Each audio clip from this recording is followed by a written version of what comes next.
হয় ইউরোপে ইউএসএ তে আপনারা সবাই জানেন আনন্দ মেলা হচ্ছে, ইউরোপে বৈশাখী মেলা হলো।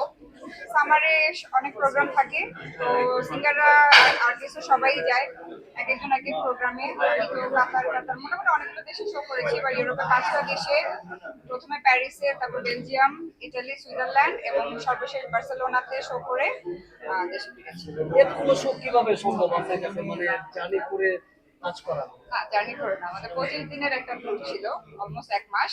তো আমরা টাইম নিয়ে নিয়ে আমরা আমাদের একদিন শো ছিল, বাকি দিন আমরা ঘুরে ঘুরে মোটামুটি 7টা দেশ ভিজিট করে খুব সুন্দরভাবে আমরা শো গুলো করেছি। এবং আমি খুবই অবাক যে দেশের বাইরের মানুষরা আমাদের কাজ এত দেখে এবং এত ফ্যান তারা আমাদের, এবং এত বাঙালি কমিউনিটি যারা আছেন তারা এত ভালো, এত আন্তরিক আমাদেরকে। মানে আমরা দাওয়াত খেতে খেতে পাগল হয়ে গেছি, মানে ওয়েট বেড়ে গেছে দাওয়াত খেতে খেতে। মানে প্রতিদিন এই বাসায় ওই বাসায় ভাবিদের বাসায় দাওয়াত, মজার মজার সব খাওয়া দাওয়া, তাদের আতিথেয়তায় আমি আসলেই মুগ্ধ। এবং তারা আমাদের কাজ দেখে, মানে সুইজারল্যান্ডে যখন গেলাম, একটা ভাইয়া সে 3-4 ঘন্টা ড্রাইভ করে এসে বলতেছে যে আজকে তোমার ফাউল জামাই নাটকটা শেষ পর্ব দেখে আসলাম। অনেক ভালো লাগে এই যখন এই অ্যাপ্রিসিয়েশন গুলা পাই, তারা আমাদের কাজগুলো দেখে আর তাদের আতিথেয়তা কি বলবো। এবং প্রোগ্রামগুলোতে এত মানুষ, এত পরিমাণ বাঙালি, এত প্রতিটা প্রোগ্রামে 7,000 10,000 করে দর্শক। খুব ভালো লেগেছে, মনে হয়েছে যে দেশের বাইরে একমাত্র বাংলাদেশ খুঁজে পেয়েছি। তো খুব এনজয় করেছি এবং অনেক ভালো ছিল। আপু, একটা বিষয় একটু জানতে চাচ্ছিলাম। অনেক আছে, কেন ঘাটতি পড়ে, সবাই তো যাওয়া আসার মধ্যেই আছে।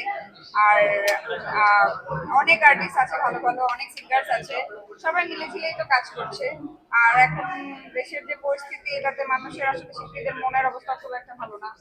তো এই তো, বাট কমিটমেন্টের জায়গা থেকে তো যেতে হয়, করতে হয়। আর হয় কি, এই জুন জুলাইতে প্রচুর শো গুলো হয়, এই কারণে আর্টিস্টরা বেশি দেশের বাইরে যায়। যেমন আমার হচ্ছে 13 তারিখে কানাডাতেও শো, 13 তারিখে আমার স্পেনেও শো। আমি স্পেনে থাকার কারণে কানাডা শোটা আমার মিস হয়ে গেছে। আনন্দমেলা যাওয়ার কথা ছিল, সেটাও মিস হয়ে গেছে। তা আরো 2টা ছিল, একটা ইউএসএতে একটা কানাডাতে, ওই দুটো আমি যেতেই পারিনি ইউরোপের কারণে। ওই তো, বাট শোগুলো ভালো লাগে কাজের কারণে দেশের বাইরে শো করতে যাওয়া। দেশের বাইরে প্রবাসী ভাইয়েরা, রেমিটেন্স যোদ্ধারা যারা থাকেন, আমাদের দেশের জন্য যারা প্রতিনিয়ত কাজ করে যাচ্ছেন, তাদের জন্য কিছু একটা করতে পারা আসলে অনেক গর্বের ব্যাপার।